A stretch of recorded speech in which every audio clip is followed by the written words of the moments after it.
This is the chronological audio files of both Lana and Nurse Julie in order of events during her stay at the Dove's Medical Center. They were in love, but Agamemnon had other things in mind for Lana. Testing, 1, 2, 3. The date is December 1st, 2012. It's the first day of my internship here at the hospital. My parents were a little worried, as you can imagine. Interning at a creepy hospital for medical experience isn't exactly the ideal dream they envisioned for their teenage daughter. Regardless, I'm glad they trust me. It's been 6 months and I can still feel them crawling inside of my stomach. I can never eat or even look at another apple again, not after what he did to me. I was fooled, and I'm ashamed. He's the reason I'm in this wretched place. I want to leave, but I know I can't. I cannot leave until I'm better.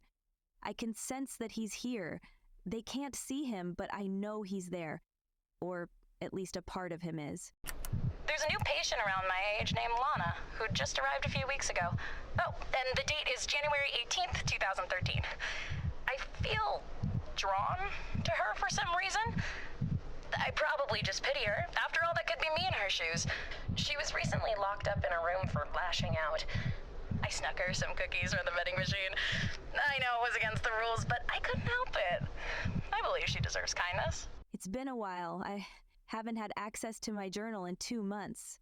I was locked into my room for acting out. The nurses said I was unstable and a danger to myself and others. I knew I recognized his name from somewhere.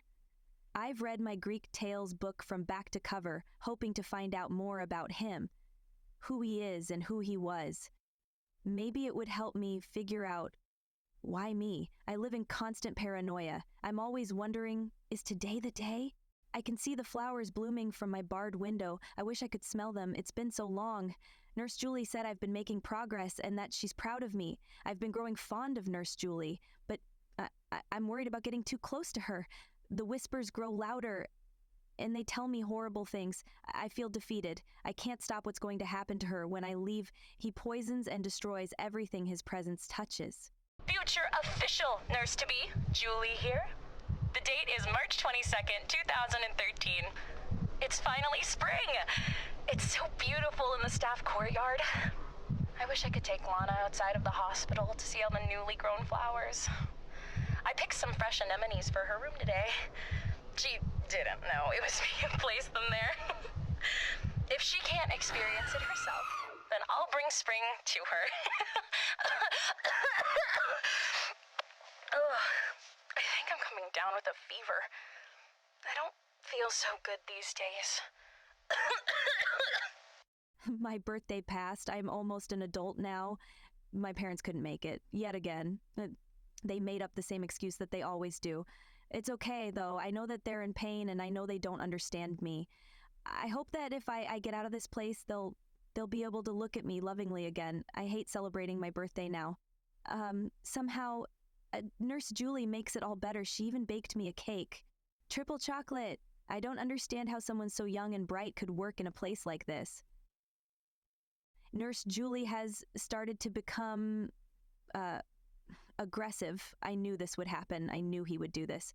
She's turning just like my parents did until he decided to leave them alone. I don't think I'll be here much longer to see the outcome. I don't know whether to be happy or sad about that. In other news, I finally found some information on him from the hospital library. Agamemnon, I think I know why he's doing this now. His greed cost him everything. And now innocents like me are paying the price. What was the date again? Oh, right, it's, May 12th, I think. I'm not sure if I only have a fever at this point. My mind feels hazy some days, and I'm starting to hallucinate that someone's watching me while I sleep. I'm scared to tell the senior nurses. I don't want them to think I'm crazy. I would tell Lana, but she's finally starting to get better, and I don't want to jeopardize her progress. Besides, she spends the majority of her time obsessively reading those stupid mythology books now. Gets using Nurse Julie to taunt me. Some days she's normal, other days she's dazing off. I saw a fly land directly in her eye the other day, and she didn't even notice it.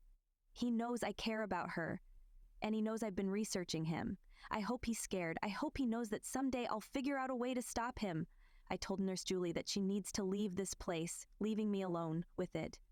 But she refused. She's stubborn just like me. I've been interning here for a little over a year now. I'll be graduating high school in a few months, and soon I'll get out of this place and start nursing school. Lana told me I should quit. She must be jealous of me. I don't believe her when she says she cares about me. I feel so conflicted nowadays. I'm always angry. I look and smell different. I don't know what's happening to me. But I'm scared. It's finally happening. No, not yet. I'm being discharged. My body isn't as sick anymore. My mind, well, it's not as clouded as before. My hair finally grew back, and I feel terrible for my parents. They told me not to worry about the hospital fees over the phone, but I could hear the distress in their voices. It's killing them. My sickness was killing them. I've packed all of my bags. I tried to say goodbye to Julie, but she doesn't recognize me anymore. She's become terribly pale, and she doesn't look like herself. My heart is broken. He revealed himself to me today. He said that he's going to make me suffer, and that it's all Lana's fault. It's not my fault for loving her. Lana was right this entire time. She was never crazy. But she's gone now. She's free. If me turning into a monster will satisfy him and protect her, then so be it. I'm sorry, Lana. I promised I'd come visit you after you got out. He said if I give in to it, he'll leave you alone. I have to protect you, Lana.